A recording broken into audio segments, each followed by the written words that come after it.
On this episode of Best Friends TV, Romina runs her bakery and feeds kittens. The ball pit is irresistible. And Kit and Kaboodle, best buddies overcoming walking and balance issues. The brave, the resilient, the hilarious, even the misunderstood. Meet a few of the most memorable and prepare to be inspired.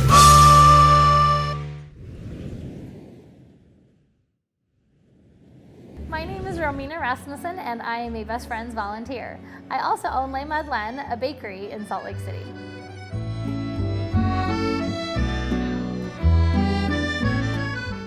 I got started volunteering with Best Friends Nursery last year when I saw a post on Facebook of this teeny tiny little kitten and asking for volunteers to feed motherless kittens, and I thought, well, that sounds kind of fun, and so I decided to look into it, and because they need to be fed all day long, that made it easier for me to find a time in my crazy schedule owning a bakery where I could actually go and volunteer a couple hours a week. So that's how I got started. So actually there are some similarities between the nursery and running a bakery. They both require early mornings, at least for me, because I do volunteer early in the morning. They're both cute. We have cute pastries, cute kittens. We get to weigh a lot of stuff. We weigh kittens, we weigh ingredients. They both require a lot of care and attention and patience. And I talk to the pastries as much as I talk to the kittens. Thank you for purring. That's how I get paid in purrs. If they purr, I know I did it right. Oh, all right, let's see. Let's see how much you ate. Wow, 426. You ate 37 grams of milk, basically. Good job. And on a more serious note, we have to be really careful with things like cross-contamination and following health department rules. And even though there aren't specific health department rules at the nursery, though, we have to be really careful to not transfer any germs from one litter to another. So it was actually really pretty easy for me to adjust to things like wearing gloves and being conscious of what you're touching, because both places you want to make sure that you aren't spreading any germs. So pastries and kittens are kind of similar in my opinion. They both need nurturing and patience and love, and they give back comfort and they put a smile on your face. I adopted one of the kittens from the nursery last year. I have a cat at home, his name is Nibs, and because they do work a lot, I wanted him to have a buddy. And I knew that he probably wouldn't really be okay with an older cat just because he rules the roost. But I thought maybe if we got him a kitten. So I fostered a litter with the intent to keep one, and that's how I got Lilu. Lilu has been a lot of fun to have here, and it makes me feel good to know that Nibs has some companionship during the day. The three of us actually play together a lot, and so it's kind of nice to have her here, and it's also really rewarding for me to know that I've been feeding her since she was 5 days old. I think it's really important to volunteer in your community. Just if everyone were to give back a little bit, our communities would be that much better and richer for having contributions from all the individuals that participate and live in an area. And I do like volunteering with animals just because they don't have a voice, so it's nice to be able to help to give them one, and it's just something I like to do, and I think it's important. And I think if more people did it, make the world a little bit better place. So I'm a member of Best Friends, and I'm happy to be a member because I really appreciate all the efforts that they've made over the years to help animals, and they have a lot of really innovative programs, and they're working very hard in states like Utah and cities like Los Angeles to really save them all, and I'm really happy to be a part of that.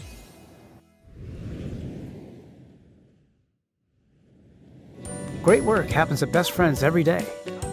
Cute things happen too, all the time. Saving lives is serious business, but there's always time for fun.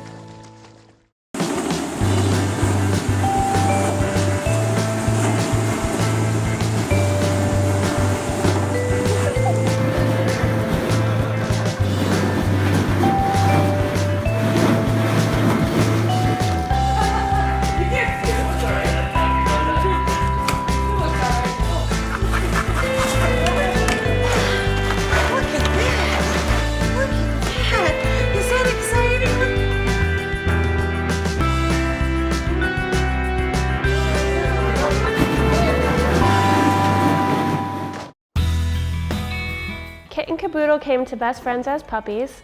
Because of a neurological condition, they have challenges with walking and balance. Sanctuary staff and volunteers have been helping them as they grow to live rich and happy lives. Kit and Kaboodle have just turned a year old now. We are learning more about them all the time and how to accommodate Kit and Kaboodle's mobility and the best ways to learn how to manage their issues. We also have a really nice core group of local volunteers and some of our regular staff members who come in a few days a week and work on some pretty vigorous physical therapy with them. A typical day with Kit and Kaboodle starts with a little bit of cleaning. We go in, we change all of their blankets, we rotate their toys every day. Then after we clean their run, we usually do breakfast. Kaboodle's a really great eater. He eats most of his meals in food puzzles because he's a very smart guy. Kit likes her meals a little bit different every day. Some days she likes to be hand-fed. Some days she likes to eat on her own. After they eat breakfast, we usually have some of our volunteers come to start their physical therapy. Stretch their muscles a little bit, and then we'll start doing some training. They can't do the things that an average dog would do. They don't know how to sit or lay down on cue, but they're starting to do some hand targeting. They're doing some focus work, and they're really, really enjoying that. Twice a week, Kaboodle will go to hydrotherapy. He's doing very, very well. They also do canine nose work. Kit and Kaboodle will go around the run and try and find the things the caregivers have hidden for them. Nose work also is really beneficial to helping Kit and Kaboodle move around and help their coordination. The ideal home for Kit and Kaboodle would be a home where they can really flourish, where somebody will truly understand their special needs and just love them for who they are.